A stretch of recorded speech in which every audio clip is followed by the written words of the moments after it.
Mi chiamo Lizzie Pearson. Ho trentadue anni e lavoro come consulente finanziaria a Boston. Per anni ho mantenuto l'intera mia famiglia. Mio fratello disoccupato, mia madre con le sue spese senza fine. Tutti. Ma lo scorso ringraziamento, quando ho detto basta ai loro continuai favori, loro hanno reagito in modo impensabile. Mi hanno bandito dai ritrovi familiari. A meno che non avessi chiesto scusa. In vez di farlo, ho preso una decisione silenziosa ma definitiva. Ho cancellato ogni carta di credito, ogni abbonamento e ogni pagamento automatico su cui contavano per vivere. E in quell'istante, la loro dipendenza da me si trasformata nel loro più grande incubo. Se anche tu hai dovuto ribellarti a una famiglia che approfittava della tua generosità, scrivimi nei commenti da dove mi stai guardando. E iscriviti al canale, per ti racconto come ho smesso di essere il bancomat di famiglia. Sono cresciuta in un quartiere della periferia del Michigan, in una famiglia che sembrava normale. Mio padre lavorava come dirigente in un'azienda manifatturiera, mentre mia madre restava a casa con me, mia sorella Amanda e mio fratello James. Non avevamo lusso, ma non si mancava nulla. Almeno fino a quando, a 15 anni, tutto è crollato. Mio padre ebbe una relazione con una collega. E il divorzio arrivò come una bomba. La nostra stabilità economica sparì da un giorno all'altro. Papa niando. E I suoi assegni di mantenimento erano più promesse che realtà. Mia madre, fuori dal mondo del lavoro da quasi 20 anni, riusciva malapena a ottenere impieghi part-time nei negozi della zona. La nostra vita da classe media svanì nel nulla. Ricordo ancora il giorno in cui si staccarono la corrente. 3 mesi di bollette non pagate. E io al bio a fare compiti alla luce tremolante di una candela, mentre sentivo mia madre piangere al telefono con mia zia.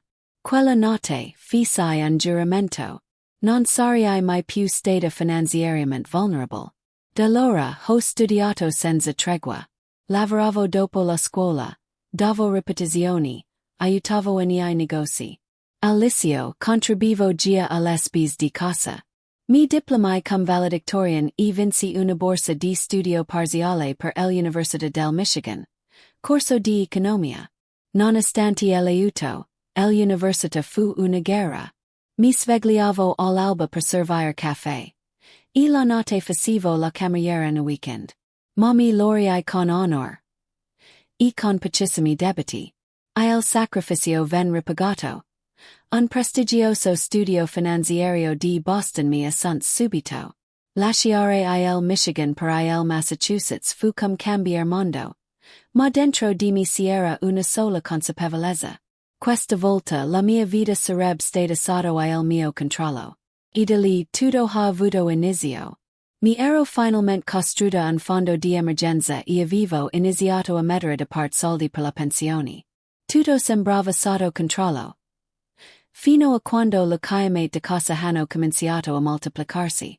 La prima fu di mio padre.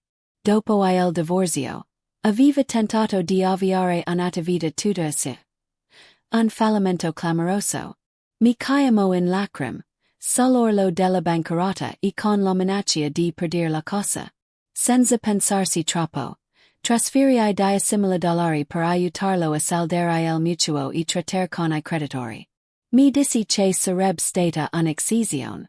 Un solo aiuto. Un mese dopo, fu il turno di mia sorella Amanda. Aveva abbandonato il suo terzo tentativo di università e mi chiedeva soldi per affittare un appartamento. Primo e ultimo mese. E per ritrovare se stessa. $5,000 spararono dal mio conto. Poi arrivò James, mio fratello. Licenziato per tagli al personale. Non riusciva a pagare l'affitto. Subito dopo, l'auto di mia madre si ruppe servivano soldi per comprarne una nuova. Ogni volta la stessa storia. Un'emergenza temporanea. L'ultima volta te lo prometto. Io ci credevo. Impostai pagamenti automatici per le bollette di mia madre. Aggiunsi I miei fratelli come utenti autorizzati sul mia carta di credito. Solo per le spese essenziali, dissi. Pagai abbonamenti cellulari assicurazioni. E mil altre spese che non finivano mai. Quello che era iniziato come aiuto occasionale si trasformò lentamente in un obbligo. Passarono 7 anni. 7 lunghi anni in cui le emergenze della mia famiglia non diminuirono mai. Anzi, si moltiplicarono. Mio padre non si riprese mai dal fallimento. Viveva grazie ai miei benefici mensili. Amanda cambiava lavoro e corsi come si cambia abito. Chiedendo sempre soldi per il nuovo inizio. James sviluppò una pericolosa abitudine al gioco di azzardo. Che scopri solo dopo aver visto strane transizioni sulla carta. E mia madre. Lei viveva al di sopra del proprie possibilità, giustificando ogni spesa come necessaria per mantenere l'apparenza. Intanto dentro di me cresceva qualcosa. Un rancore silenzioso, lento, velenoso. I miei successi finanziari non bastavano mai. I miei regali di compleanno venivano accolti con indifferenza. La mia presenza alle riunioni di famiglia erano attese. Solo perché poi avrei pagato il conto. I grazie sperarono, sostituiti da lamentelse benefici arrivavano con qualche ora di ritardo. Poi 3 anni fa conobbi Daniel. Gia il nostro quinto appuntamento. Lui capì tutto. Mi osservo in silenzio. Mentre autorizzavo un grosso trasferimento a mio padre. ChatGPT canem. Durante la cena, mentre controllavo il mobile banking, Daniel mi osservò con un sorriso curioso. Inviai sempre soldi a tuo padre. Cheese, senza giudizio ma con un tono che mi mai subito sulla difensiva. La mia famiglia ha bisogno di aiuto a volti. Se I sosteniamo a vicenda, risposi, anche se dentro di me sapevo che non era del tutto vero. Daniel annui lentamente. Sembra però che il sostegno scora in una sola direzione. Quelle parole mi colpirono come una lama. Aveva ragione. Ma non volevo ammetterlo neanche me stessa. Con il passar dei mesi, Daniel fu testimone di sempre più richieste, da parte della mia famiglia. Mi sosteneva sì, ma con dolcezza mi chiedeva se loro apprezzassero davvero I miei sacrifici. Loro mostrano l'amore in modo diverso, rispondevo sempre. Anche se dentro di me un piccolo nodo di rabbia cresceva ogni volta che ricevevo un altro messaggio travestito da supplica. Solo questa volta puoi aiutarsi? Avevo costruito tutta la mia identità attorno a quel ruolo. La figlia di successo, la rossia della famiglia, la salvatrice. Ero orgogliosa. Ma anche esausta. Spezzer quel ciclo avrebbe significato guard, in faccia verità troppo scomode. Su di loro e su me stessa. 3 anni dopo, a Boston, arrivo la grande svolta. Una promozione a consulente finanziario senior. Un ufficio con vista sul porto. Uno stipendio di sogno, nuovi clienti milionari. Dopo anni di notti insonni e weekend sacrificati. Finalmente se la vivo fatta. Con il cor che batteva forte. Chiamai subito la mia famiglia. Che bello tesoro, disse mia madre distratta. Ma questo vuol dire che sarai troppo impegnata per aiutarmi con il problema del cavo TV. Mio padre rise il telefono. Congratulazioni, principessa. A proposito. Con elemento potresti mandare qualche centinaio di dollari in più. Lutas sulla cosa sono salite di nuovo. Mia sorella Amanda commento con leggerezza. Visto che sei praticamente ricca ora, potresti darmi una mano con la capara del nuovo appartamento? Mio fratello James, il unico a non chiedere soldi, si limitò a dire. Quando vieni a trovarsi nel Michigan? Senza neppure menzionare la mia promozione. Eppure, desiderevo condividere quel traguardo con loro. Con le persone che avrebbero dovuto esserne più orgogliose. Così organizzai una cena elegante nel ristorante più rinomato della mia città natale. Prenotai settimane prima e volai apposta da Boston, entusiasta di celebrare con la mia famiglia. Ma il giorno della cena iniziarono gli imprevisti. Mia madre scrisse che aveva una forte emicrania. Mio padre aveva dimenticato una partita poker. Amanda, un appuntamento che non poteva rimandare. Solo James si presento. 45 minuti in ritardo. Senza neppur salutarmi. Ordino la bistecca più costosa e una bottiglia di vino di $100. Mentre aspettavo lo vidi al telefono, ridacchiando. Le sue parole susurrate macchiarissime mi fecero gelare il sang. Hi assunto il ruolo di regolatrice emotiva e finanziaria della tua famiglia, spiego Teresa con voce calma ma penetranti. Hanno delegato tutto a te e tu. Hai accettato quel peso, anche e schiacciando. E così che mi vedi James. Lo d'oro. Abbasso lo sguardo imbarazzato, poi scrollo la spalla. Dai Liz era solo uno scherzo. Sai che tutti apprezziamo cio che fai per noi. Davvero? Ribattii la voce tremanti.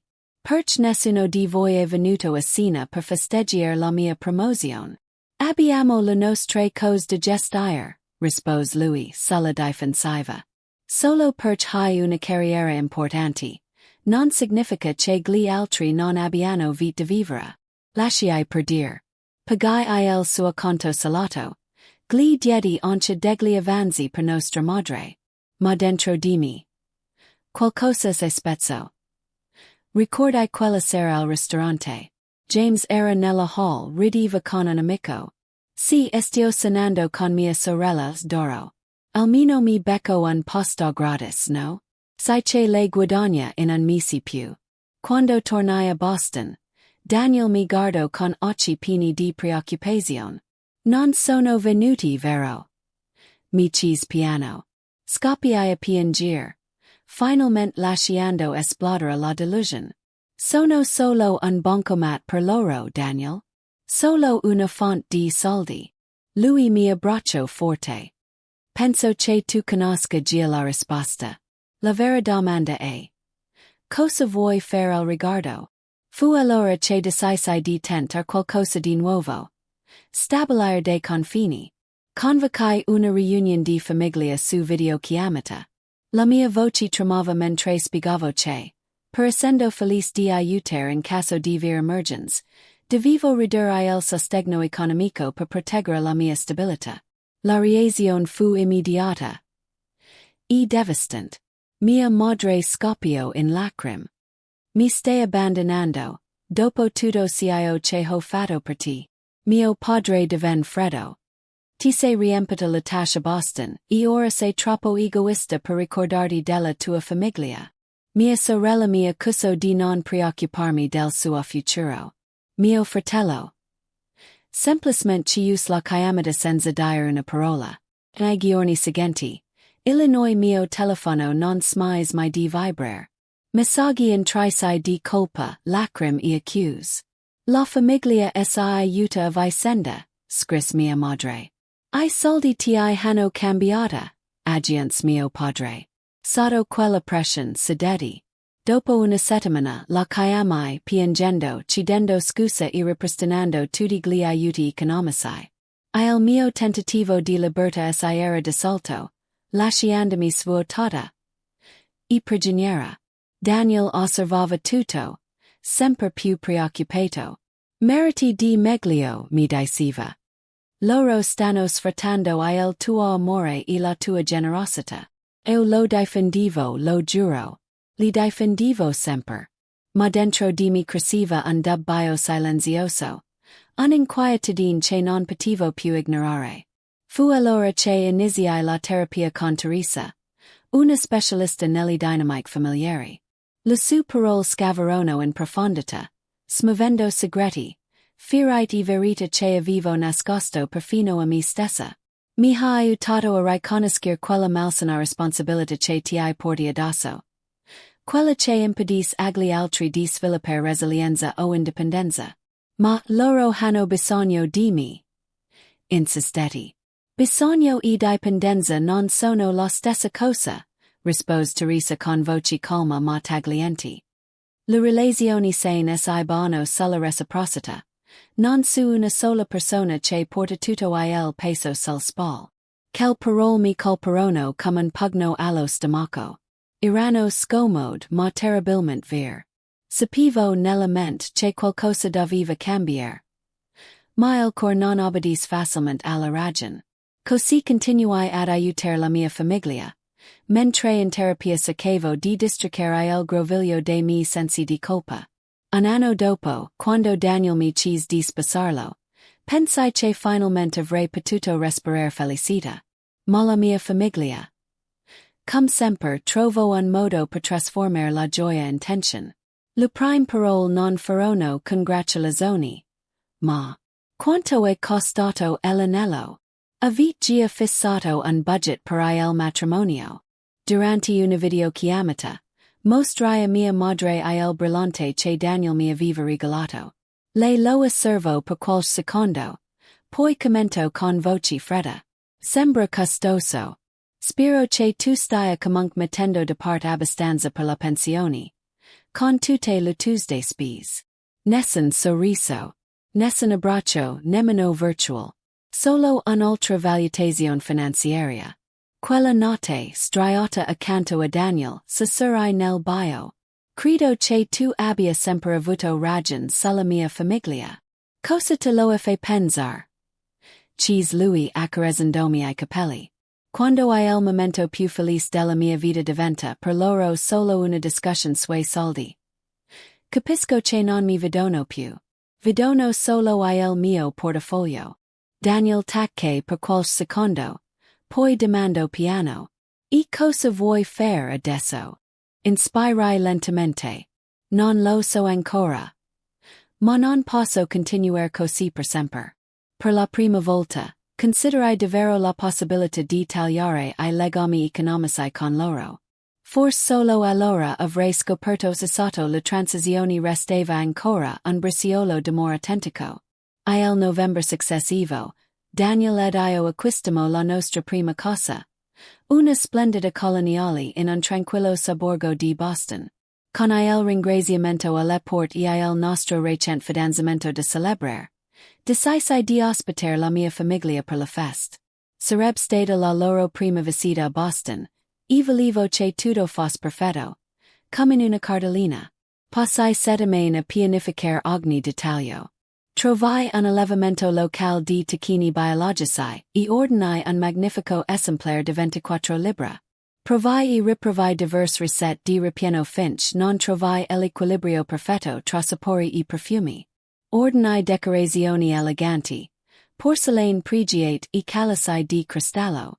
La stanza degli ospiti era pronta. Con lenzuola di qualità alberghiera e piccoli doni personalizzati in ceste di benvenuto. Ma come sempre non passò molto prima che arrivassero le richieste. Durante la consueta videochiamata familiare, mio padre disse distratamente. Sai, io bevo solo quella marca di bourbon difficile da trovare. Magari potresti procurarla e mia madre aggiunse, con tono mellifluo ma imperativo. Potresti anche organizzare un piccolo servizio di trasporto per noi vero? Era solo l'inizio. E dentro di me, un presagio gelido mi sussurrava che quel ringraziamento non sarebbe stato come gli altri. Quel tipo particolare di torta di zucca senza glutine.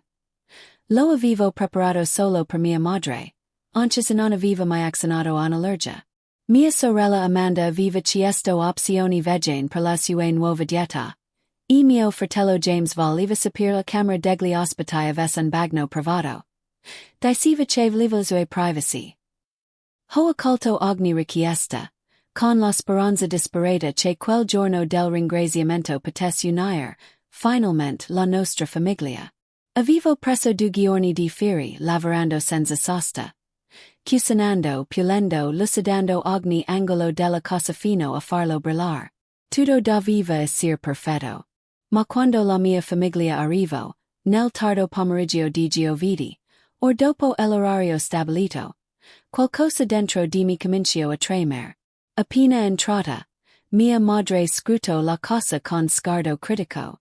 Per essere una con il tuo stipendio, mi aspettavo qualcosa di più grande.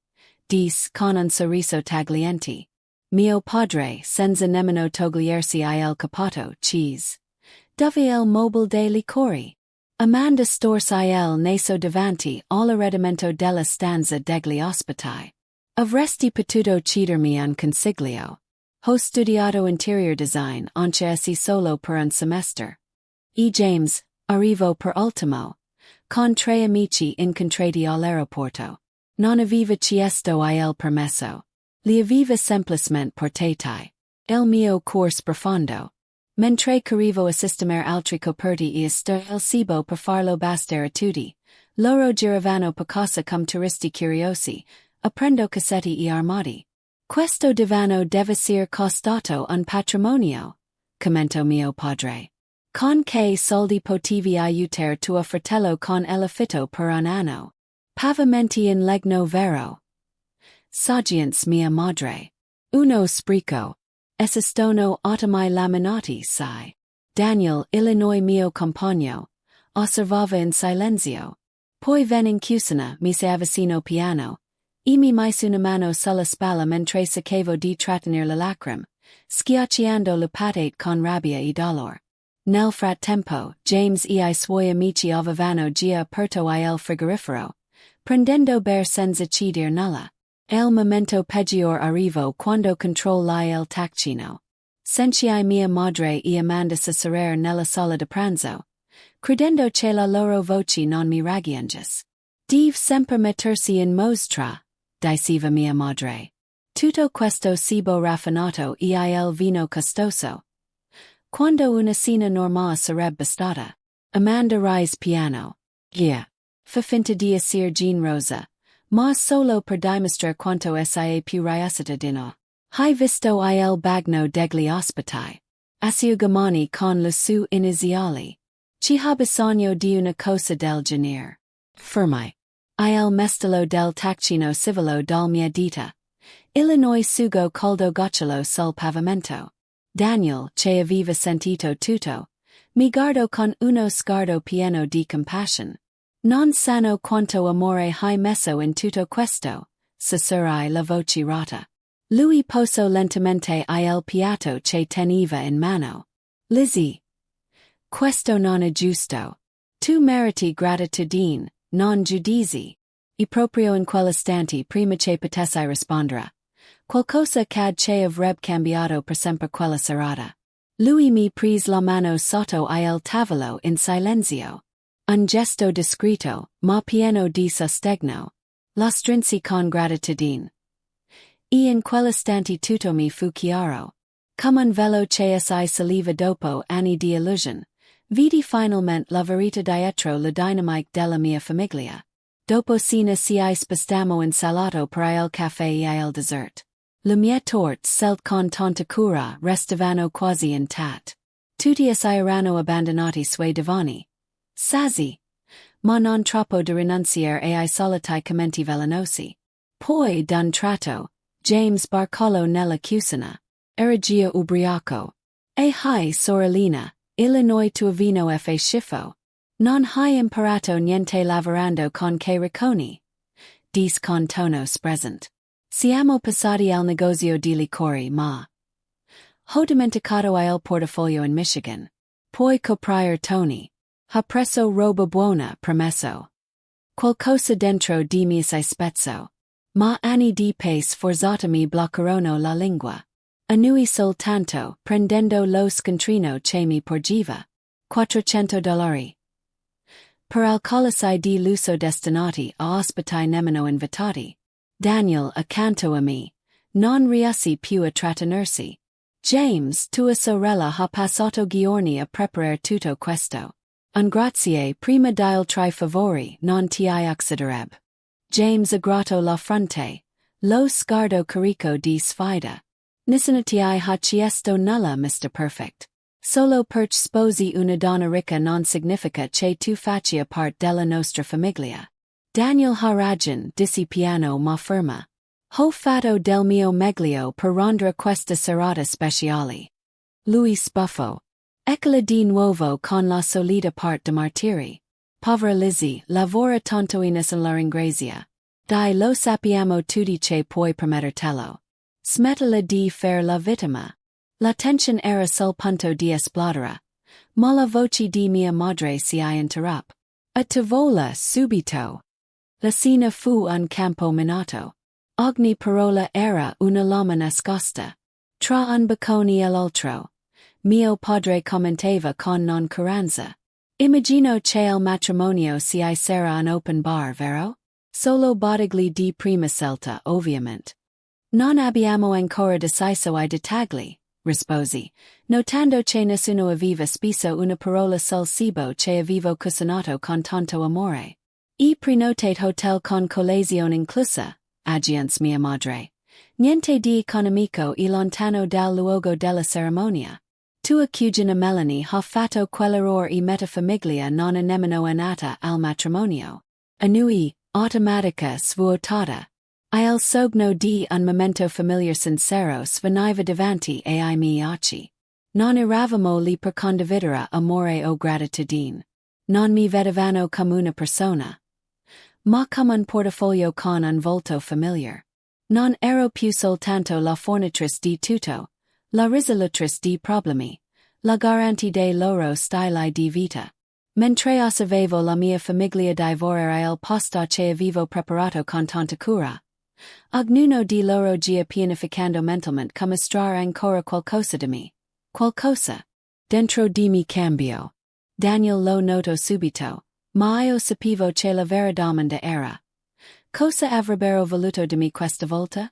Mio padre iniziò a far rotar lentamente all'ultimo sorso del suo bourbon. Sai, stavo pensando di prendere una macchina nuova. La Buick ha quasi 200.000 miglia e non è più affidabile. Che peccato, risposi con tono neutro, versando il caffè nelle tazze speciali che avevo comprato per l'occasione. Ho visto una Cadillac usata dal concessionario vicino.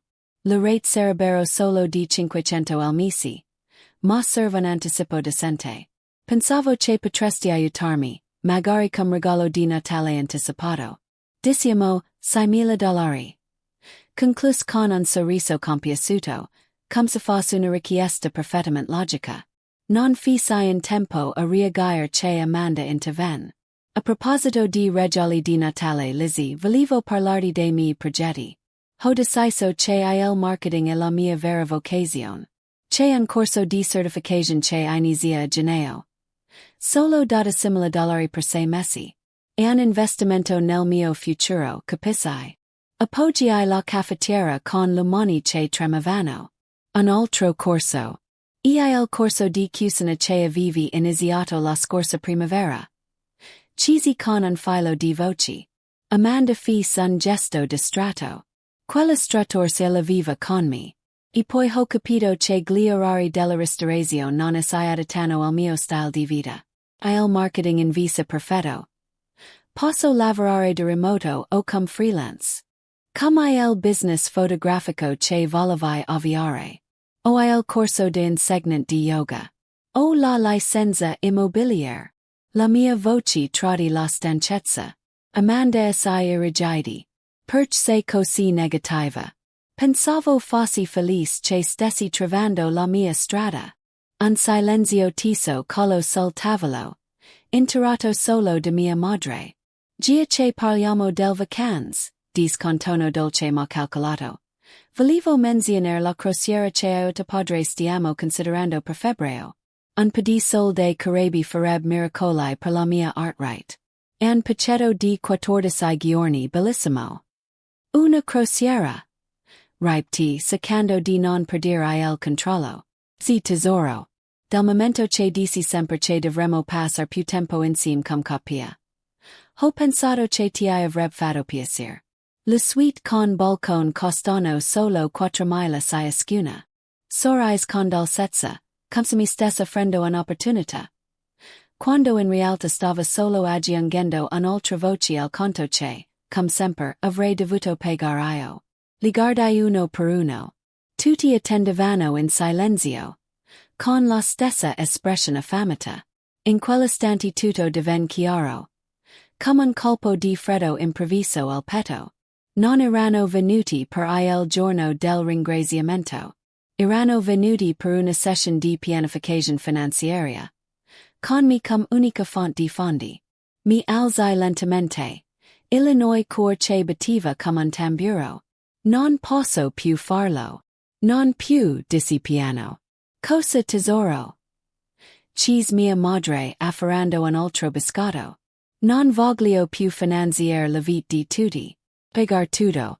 Assir la banca di famiglia. La mia voce cresceva, ferma, taglienti. Nessuno ti ci di pagar tutto, protesto mio padre. Chiediamo solo di aiutare quando puoi. A questo che fa una famiglia. Davvero? Perch sembra che ogni conversazione con voi finisca sempre con una richiesta di soldi. Quando è stata l'ultima volta che qualcuno di voi mi ha chiamato solo per chiedermi come stavo? Quando qualcuno mi ha offerto aiuto per una volta? Non è giusto, intervenne Amanda piccata. Noi non abbiamo I tuoi vantaggi. Vantaggi? Ribattii fissandola. Intendi lo 60 or di lavoro a settimana. Gli anni passati a fare du lavori mentre studiavo. Quelli sarebbero vantaggi. Sei sempre stata brava con I soldi, disse mia madre con tono spresent. Noi altri invis facciamo più fatica. Sono brava con I soldi perch faccio selt responsabili. Vivo secondo la mia possibilità. Risparmio prima di spendere. James, che fino a quel momento era rimasto stranamente silenzioso. Rise semesament. Facile parler, quando le Tuesday possibilità sono dieci volti le nostre. Ogni singolo delero mi lo sono guadagnato. Replicai sentendo il cal or salermi il viso. E ora sei troppo egoista per condividerlo con la tua famiglia. Mi accusò mio padre. Non ti ho cresciuta per essere così avara. Avara. Quasi mi strazzai con la parola. Ho pagato I cellulari le assicurazioni dell'auto, gli affitti, le bollette, le rete universitarie, I debiti del cart, e innumerevoli emergenze per tutti voi per anni. In che modo questo è essere avara? Ti importa solo dei soldi, disse mia madre freddamente. Non della famiglia. L'ironia fu così assurda che mi sfuggì una risata breve, amara, che galò l'aria nella stanza. Ho svuotato I miei conti per prendermi cura di questa famiglia. Ho rinunziato ai miei sogni, sacrificato la mia sicurezza, tutto per voi. E ora avete il coraggio di dire che mi importa solo del denaro. Daniel, seduto accanto a me in silenzio, parlo finalmente. Vostra figlia è stata incredibilmente generosa con tutti voi. Ma in vis di gratitudine. De quando siete arrivati non ho visto altro che critici pretese. Mio padre si volto verso di lui, furibondo. Fatti da parte non sono affari tuoi. Non fai parte della famiglia. Il mio fidanzato, e presto sarà mio marito, dissi la voce ferma come la cielo. È assolutamente parte di questa conversazione. Ah, quindi segui lui al posto della tua vera famiglia? Sibilò mia madre, alzandosi in piedi. Abbiamo capito tutto. È meglio che torniamo in hotel. Hotel che ho pagato io, ribattii con calma glaciale. Come I vostri voli.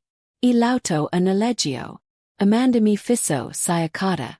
Adesso fai onci conti. È solo triste, Lizzie. Non si tratta di conti, risposi alzandomi anch'io. Si tratta di rispetto. Di gratitudine. Du cose che da voi non ho mai sentito davvero.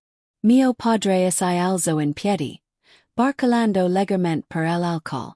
Se non sai aiutare la tua famiglia senza rinfacciarglilo, dis con voci taglienti, forse non dovresti neanche considerarti parte di questa famiglia. Papa. Sussurrai incredula. Ma mia madre gli fis eco, raccogliendo la borsa con un gesto deciso. Ha ragione. Finch non cambierai questo tuo atteggiamento egoista. È meglio che tu eviti I ritrovi di famiglia. Sei bandita dal ringraziamento, Lizzie. Fino a quando non chiederai scusa per aversi fatto sentire dei pesi. Chieder scusa. Ripeti senza fiato. Per cosa esattamente? per aver messo dei confini sul mio denaro. Mio padre mi fisso con uno sguardo freddo. Per aver dimenticato di dove vieni. Perch ormai pensi di essere miglior di noi. Iniziarono a raccogliere le loro cose in silenzio. Il mio ringraziamento, pianificato con cura. Si stava trasformando in una fuga amara. Gli amici di James fissavano il pavimento impacciati, mentre mia sorella, con ostentazione, cancellava dal suo telefono la foto scattate nella mia casa. Come se volesse dimostrare che non voleva condividere la mia benedizione. In meno di 20 minuti ignanderono tutti. Sul tavolo di pranzo restavano piatti sporchi. Bicchieri di vino rovesciati sul tavolino e asciugamani inzuppati gettati sul pavimento del bagno degli ospiti. La porta si chiuse con un tonfo secco. Il silenzio che seguì fu assordante. Io e Daniel restammo fermi, immobili, in quella cosa disfatta. Appena il rumor dei loro passi svani. Le lacrime che avevo trattenuto troppo a lungo esplosero. Cadi sul divano, singhiozzando senza controllo. Mentre Daniel mi stringeva tra le braccia. Mi dispia anni di dolore. Delusioni tradimento assai riversarono in me come un'ondata impetuosa, tanto Lizzie. Meriti molto di più. Nessuna famiglia dovrebbe trattarsi così. Che tipo di famiglia fa una cosa del genere? Domandai più a me stessa che a lui. Una famiglia malata, rispose onestamente. Quello che ti fanno è abuso finanziario, puro e semplice. Restammo svegli fino a tardi. Lui che mi aiutava a pulire quel caos mentre io cercavo di dare un senso a tutto. Quando finalmente ci sdraiammo, esausti e svuotati, sotto la stanchezza cominciò a farsi strada una sensazione nuova. Determinazione. La mattina dopo, mi svegliai con una chiarezza che non avevo mai provato prima. Se la mia famiglia mi valorizzava solo per i soldi che davo, allora era giunto il momento di far capire cosa avrebbe perso trattandomi così. Seduta alla sola della cucina, con la tazza di caffè tra le mani e gli occhi ancora gonfi di pianto, sapevo esattamente cosa dovevo fare. Daniel mi mise davanti un piatto di toast che non toccai nemmeno. A cosa stai pensando? Cheese piano. A quello che mi disse la mia terapeuta Teresa Messi fa. Che senza rendermi conto stavo alimentando la loro dipendenza economica, non aiutandoli davvero. Il vero aiuto mi aveva detto Teresa. Non a mantenerci ami, ma insegnargli a camminare da solo. Aprii il mio portatile e iniziai a compilare una lista di tutti I legami finanziari tra me e la mia famiglia. Più scrivevo, più quel documento diventava inquietante. Benefici diretti ai miei genitori. $2.000 al mese. Affitto e utens per mia sorella. $1.400 mensili. Debiti di gioco di mio fratello, variabili. Ma in media 900 al mese. Carte di credito per cui erano utenti autorizzati. Circa $3.000 mensili. Abbonamenti streaming per tutta la famiglia. 200 al mese. Piano telefonico familiare, 5 linee. $360. Assicurazioni auto per 3 veicoli. 600. Altri abbonamenti e servizi vari. Meal kit, abbigliamento, piattaforme digitali. 450 al mese. Trasferimenti di emergenza, in media tra 1.000 e 2.000 mensili. Fermi. Il total. Quasi $10.000 al mese. Rimasi a fissare quella cifra come se non appartenesse alla mia vita. Non avevo idea fosse così tanto. Sarai. $10,000. Ni mesi. E tutto per mantenerli a galla. Nessuna meraviglia che fossero così furiosi all'idea di perdere tutto questo. Ero la loro intera economia. Daniel assai dietro di me, guardando lo schermo. Lizzie. E più dello stipendio medio annuale di molte persone. Devi parlarne con Teresa. Annui lentamente. E. Voglio mettere fine a tutto questo. Ma devo farlo nel modo giusto. Così presi il telefono e fissai una session di emergenza con la mia terapeuta per quel pomeriggio stesso. Teresa ascoltò in silenzio mentre le raccontavo il disastro del ringraziamento. Quando terminai, mi guardò con calma. Cosa vuoi fare ora? Cheese. Voglio smettere di sostenerli finanziariamente, risposi con fermezza. Ma ho paura della loro reazione. Sanno come manipolarmi. Si aspettano che sia e chieda scusa, come ho sempre fatto. Teresa annui lentamente. I confini finanziari con la famiglia sono I più difficili da mantenere. Ma anche I più necessari. Che aspetto avrebbe per te un taglio netto? Che pensai un attimo. Non voglio una scena drammatica. Loro troverebbero il modo di girarla contro di me.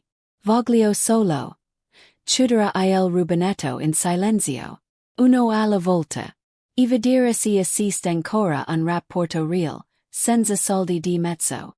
Teresa sorrise. Mi sembra un piano sensato. Ma preparati. Quando si tocca il denaro, le persone combattono per non perderlo.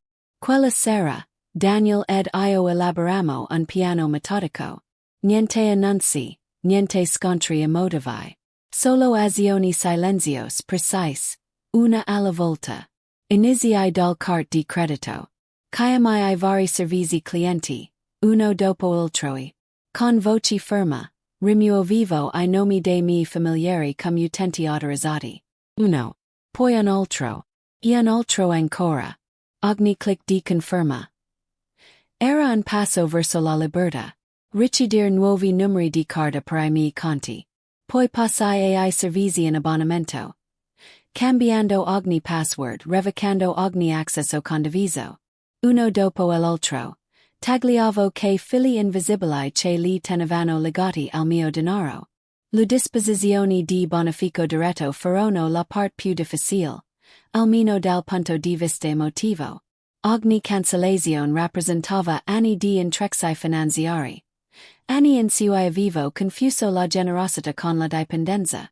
La mia mano tremava mentre eliminavo il trasferimento automatico sul conto dei miei genitori. Mi tornò in mente la minaccia di mia madre. Finch non chiedi scusa non sei più dei nostri. E un'ondata di rabbia giusta mi attraverso il petto. Quella rabbia mi did forza. Daniel era accanto a me per tutto il tempo. Non diceva molto, ma la sua presenza mi teneva salda. Non li stai abbandonando, mi ricordava con voce calma. Gli stai solo dando l'opportunità di essere indipendenti. E nei 3 giorni successivi. Smontai sistematicamente ogni legame economico. Chiamai l'ente che gestiva il piano di consolidamento dei debiti di mio fratello, rimuovendo il mio nome come garanti. Scrissi il proprietario di casa di mia sorella, informandolo che dopo il mesi correnti non avrei più pagato il suo affitto. Annulai la polizia assicurativa di auto che nemmeno possedivo. Ogni cancellazione era un colpo al cor. Ma anche una beccata diaria nuova. Guilt. Sollievo. Poi di nuovo guilt. Un'altalena emotiva che Teresa, la mia terapeuta, mi aveva già predetto. Hai imparato a sentirti responsable della loro sopravvivenza economica, mi aveva detto. Spezzer questa convinzione ti sembrerà sbagliato, anche se in realtà sono. Entro lunedì. Avevo chiuso quasi ogni connessione finanziaria. Ma prima di considerar tutto finito, consultai un avvocato per essere certa del mie responsabilità legali. Lui fu chiaro. Non hai nessun obbligo legale di mantenere familiari adulti. Tutti I soldi che hai dato sono considerati donazioni, non prestiti, a meno che tu non abbia firmato contratti scritti. Ovviamente non avevo mai firmato nulla. Tutto era stato dato in buona fede, con la promessa vaga, mai mantenuta, di una futura restituzione. Su consiglio dell'avvocato, preparai una documentazione dettagliata di ogni aiuto finanziario, suddivisa per persona e categoria. Non c'è service davvero, ma mi faceva sentire preparata. Debito che possano sostenere di aver diritti legali su di te, mi disse l'avvocato. Molla tua precisioni ti protega. Poi agiant una phrase che mi sarebbe rimasta impressa. La part più difficile non acciuderai conti lizzi. A mantenere I confini. De cum li descrivi, faranno di tutto per riconquistare il loro accesso a te. Io viva ragion.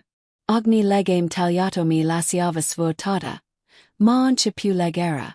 Per anni mi ero definita come la figlia che affada, quella che aiuta tutti, la colonna portante della famiglia. Lasciare andare quel ruolo significava affrontare una domanda che mi faceva tremare. Ci sono io, se non sono più la loro salvezza. Del mio valore oltre la mia utilità economica. Daniel osservava questa mia lotta interior con una calma piena di comprensione. Sai che il tuo valore come persona non ha nulla a che fare con I soldi che dai vero. Nui piano. Lo sapevo razionalmente. Ma tra la testa e il cor. C'era ancora una lunga distanza da colmare. Sì lo so. Almeno con la mente. Ma emotivamente. Ci sto ancora lavorando. Daniel mi prese la mano. Tu meriti amore e rispetto. E non devono venire con un prezzo. Ti amerei allo stesso modo anche se domani perdessi il lavoro e dovessimo vivere in un piccolo monolocale. Quelle parole mi fecero brillare gli occhi. Il contrasto tra il suo amore incondizionato e l'affetto condizionato della mia famiglia era quasi doloroso da sopportare. Con ogni password cambiata, con ogni conto disattivato, mi riprendevo un pezzo di me stessa. Era come liberarsi lentamente da una ragnatela di obblighi intrecciata negli anni. Sottili ma soffocante. Quando chiudemmo il portal dopo l'ultima cancellazione, mi sentivo più leggera. Anche una tristezza sottile alleggiava ancora. E adesso? Chiese Daniel.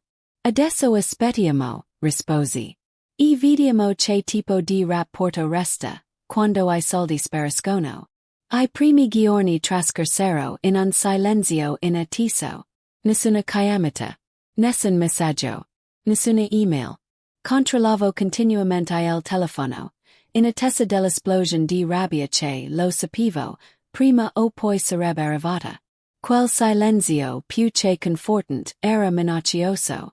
Forse non se ne sono ancora accorti, suggerì Daniel, mentre preparavamo la cena, 4 giorni dopo il ringraziamento. Magari le carte non hanno ancora emesso l'estratto conto. Scossi la testa, tagliando la vergine con troppa forza. Oh, Southeast ne sono accordi, fidati. Staranno pensando che si tratta di un error bancario o di un problema temporaneo. Non riescono nemmeno a concepire che io possa davvero aver messo dei confini. Avevo ragione. Il quinto giorno, inizierono ad arrivare messaggi. Uno alla volta. Con toni apparentemente innocenti. Ma carichi di sottotesto. De mia madre. Lizzie cara credo sia un problema con la tua banca. Il bonifico di questa mattina non è arrivato. De mia sorella. Hai sorellina domanda strana. Hai per caso cambiato la password di Netflix. Non riesco ad accedere. De mio padre. Principessa, l'assicurazione auto ha chiamato. Dice che la polizia è stata annullata. Deve essere un error puoi sistemarlo. Li lessi tutti, uno dopo l'altro, senza rispondere. Teresa era stata chiara. Ogni risposta sarà un invito alla negoziazione. E la negoziazione porterà alla manipolazione. Il silenzio mi aveva detto. Parlerà più forte di qualsiasi parola. Così feci. Ma entro la fine della settimana. Il tono dei messaggi cambiò radicalmente. Ogni giorno la pressione aumentava. Le chiamate per sul mio telefono arrivarono a 31 in un solo giorno. La casella vocale era piena. I messaggi di testo arrivavano a raffica. On date di supplici disparate seguite de cues velenos. Daniel mi aiutava a gestirli. Leggendoli al posto mio e riassumendoli con calma. Per evitarmi di essere travolta da quella valanga di manipolazione emotiva. Stanno passando da una tattica all'altra. Osservo. Prima confusion, poi preoccupazione, rabbia, senso di colpa, minax. un copione perfetto di manipolazione familiare. Teresa mi lo aveva detto chiaramente. Proverano ogni strategia che in passato ha funzionato. La tua unica forza sarà mantenere I confini, senza vacillare. Ma per quanto fossi preparata, l'impatto emotivo era devastante. Piangevo spesso in silenzio per la perdita della famiglia che credevo di avere. Ogni messaggio era come uno specchio crudele che rifletteva una verità scomoda. Per loro il mio valore era soprattutto economico. Quella consapevolezza era al tempo stesso liberatoria e straziante. Il mio fratello James, per esempio, mi chiamò 17 volte in un solo giorno, lasciando messaggi vocali sempre più furiosi. Il primo era ancora confuso. La carta è stata rifiutata quando ho provato a fare la spesa Lizzie. C'è qualcosa che non vi Ma ultimo. Era un urlo rabbioso. So cosa stai facendo, ed una mossa terribile. Non puoi semplicemente tagliare I ponti con la famiglia senza avvertire. Mia sorella Amanda invece, mi scrisse in preda al panico. Il padrone di casa minaccia lo sfratto. Vuoi che finisca per strada. Tutto per una stupida light del ringraziamento.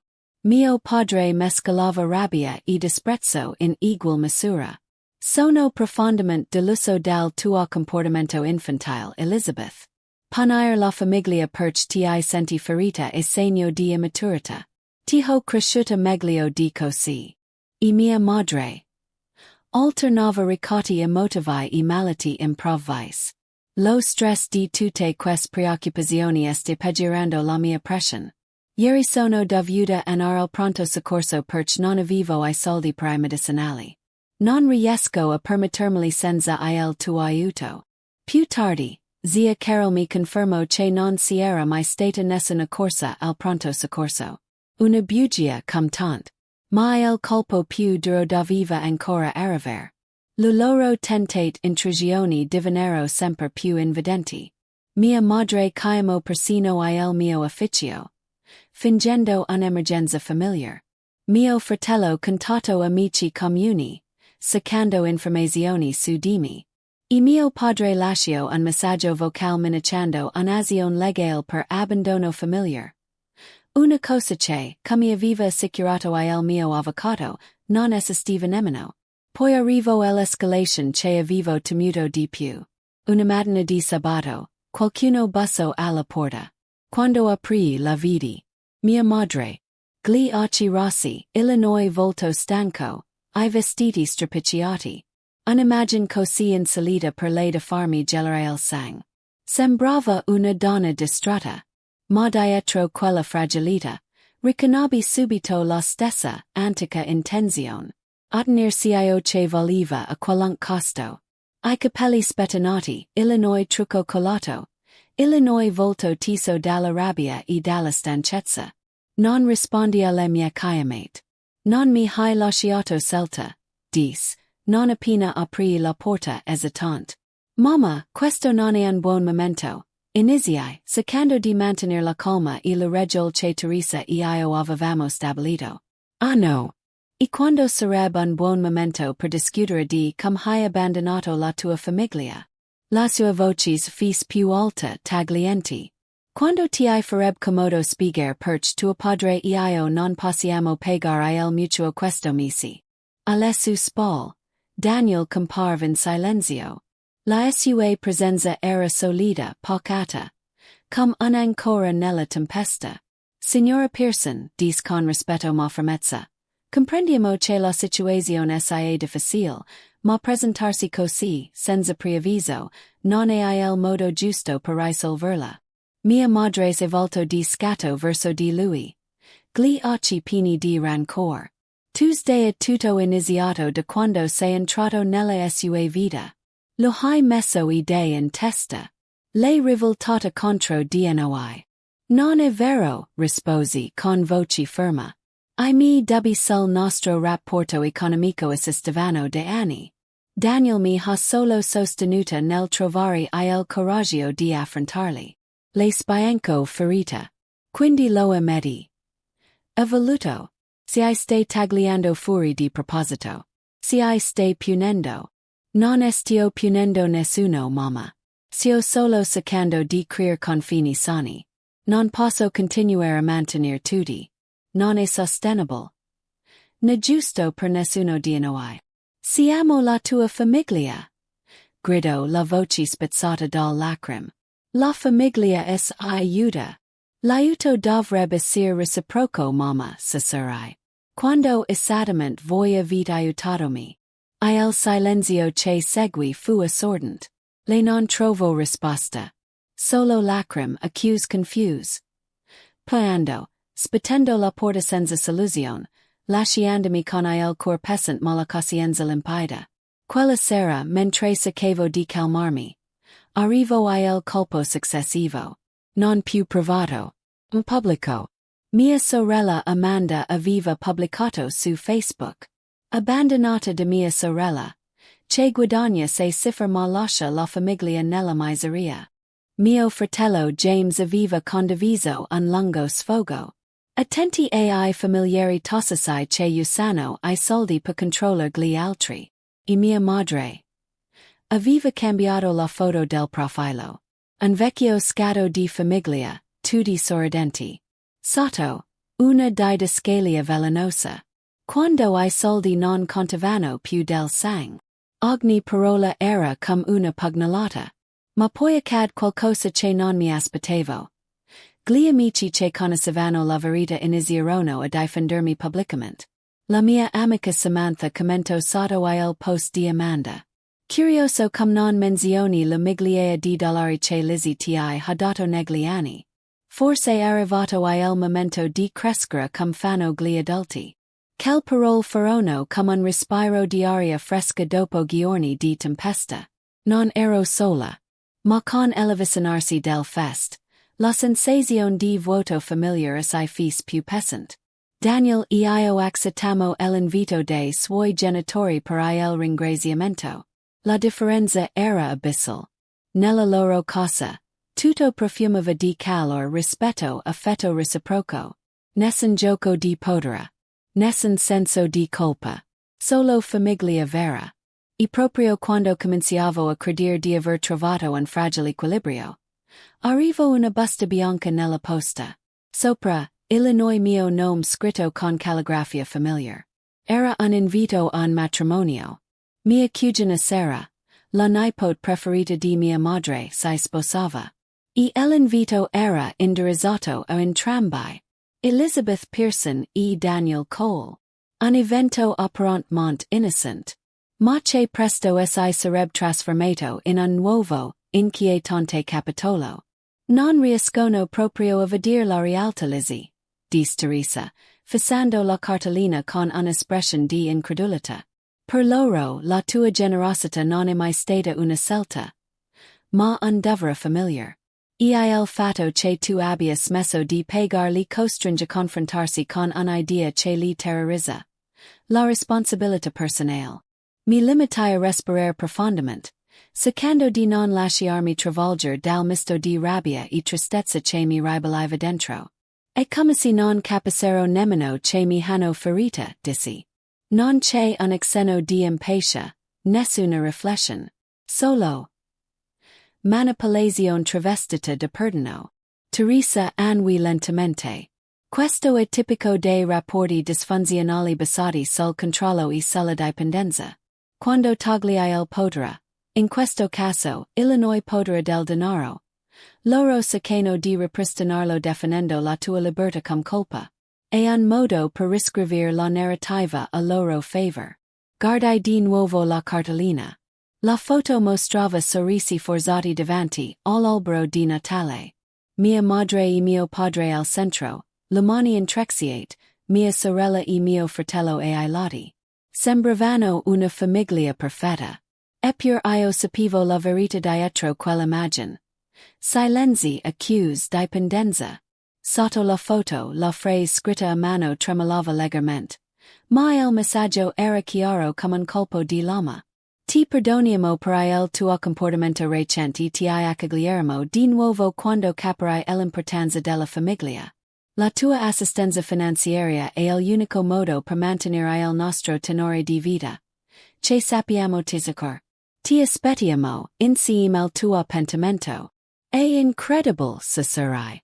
Perfino ora, riescono a trasformare la mia indipendenza in una fissa morale.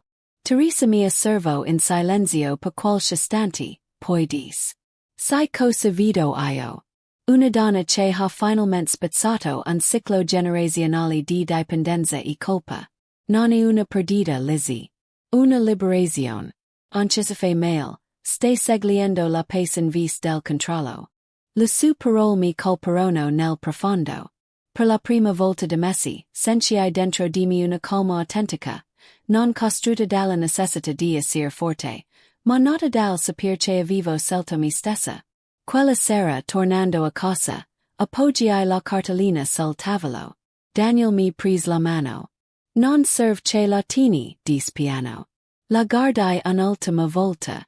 Poi con un respiro profondo la strappai in due. Il suono della carta che si spezzava fu quasi catartico. Come il crepitio finale di un fuoco che si estingue dopo anni di briciare troppo intensamente.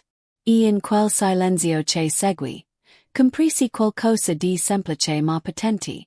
Non dovevo più comprare il mio posto nella famiglia. Perché finalmente avevo trovato qualcosa che nessuno poteva togliermi. La mia libera compagnia. Quando parlavo con la madre di Daniel, la sua voce era sempre gentile, autenticamente interessata come stavo io, non al mio conto in banca. Sua padre mi mandava messaggi divertenti la domenica mattina, ricordandomi di non lavorare troppo. Erano piccoli gesti. Ma in ognuno di essi c'era qualcosa che nella mia famiglia era sempre mancato. Affetto senza condizioni. Durante una di quelle serate tranquil. Mentre io e Daniel sistemavamo I dettagli finali del matrimonio. Mi fermai a osservarlo. La luce calda della lampada gli illuminava il viso. E in quel momento realizzai quanto fosse diverso il futuro che stavo costruendo. Un futuro in cui l'amore non era una transazione, ma una scelta quotidiana. Teresa mi aveva detto una volta. Quando smetti di dare per essere amata, inizi finalmente a ricevere amore vero.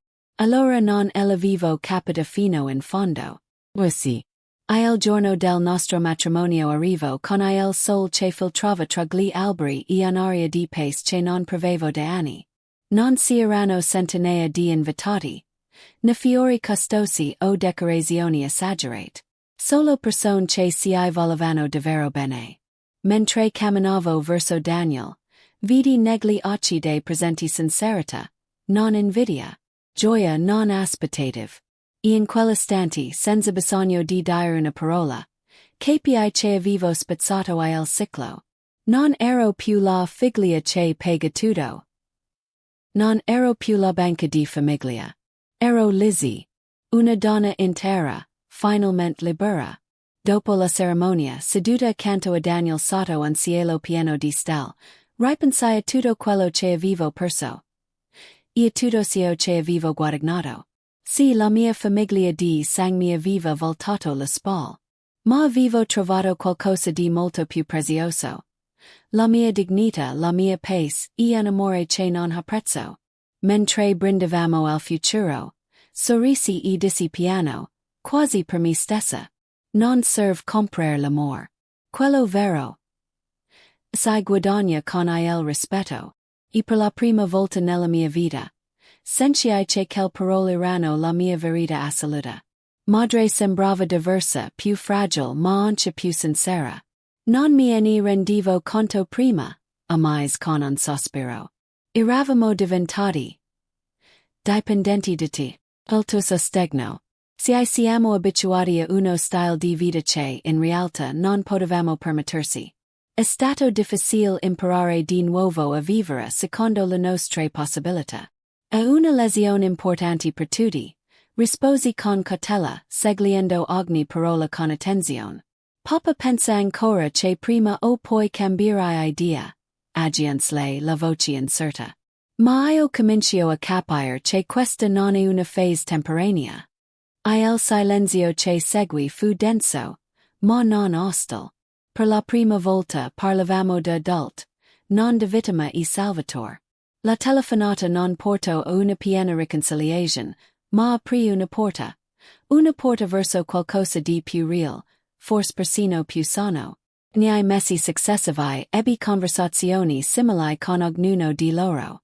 Alcune andarono bene, altre no. Ma ogni volta qualcosa dentro di me si rafforzava. La sorpresa più grande arrivò da James. Mi chiamò un pomeriggio. La voce più ferma di quanto l'avessi mai sentita. So che non te l'aspetti ma. Volevo dirti che ho trovato un lavoro stabile. In un impianto di produzione. Non guadagno molto, ma è onesto. Fis una pausa. E sono sobrio da 2 mesi. A quanto per, quando non puoi più permetterti di bere giocare di azzardo. Scopri che esistono altri modi per passare il tempo. Mi commossi, trattenendo a stento le lacrime. Sono fiera di James. Davvero. Non lo dire troppo forte, scherzò lui, ma nella sua voce si era gratitudine. Tagliarsi fuori dal denaro. Forse stata la scossa che mi serviva. Amanda invece, resto la più ostinata. Continuava a mandarmi messaggi velati.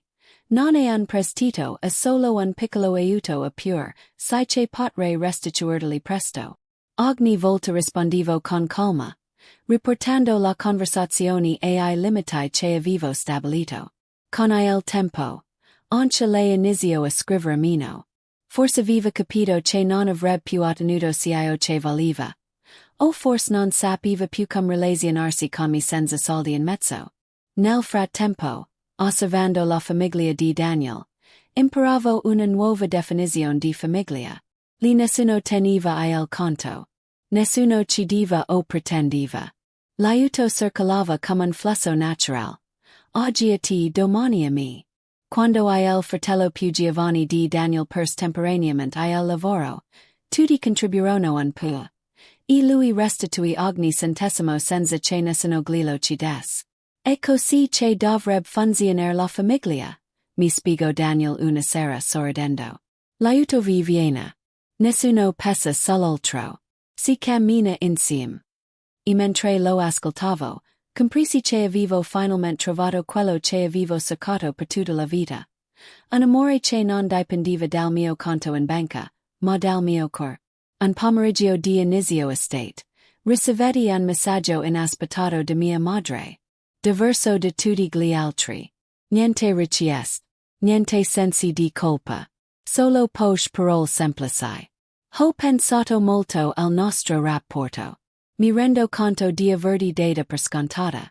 Se vuoi mi piacerebbe parlar. Dopo aver discusso con Teresa, accettai la telefonata, imponendo limiti chiari. La conversazione fu impacciata, ma vera. Per la prima volta in anni, mia madre non sapeva di convincermi o colpevolizzarmi. Ascoltava. E in quel silenzio tra una frase e l'altra, sentii qualcosa cambiare. Non era perdono. Non ancora. Ma era un inizio. Il primo fragile passo verso una pace che non avrei mai creduto possible. Tagliare I fili invisibili del denaro significò, in realtà, spezzare la catena emotiva che mi avevano tenuto prigioniera per anni. Quel gesto apparentemente freddo e calcolato divenne il punto di svolta della mia vita. Per la prima volta, il silenzio al posto del chiamate incessanti non suonava come abbandono, ma come libertà.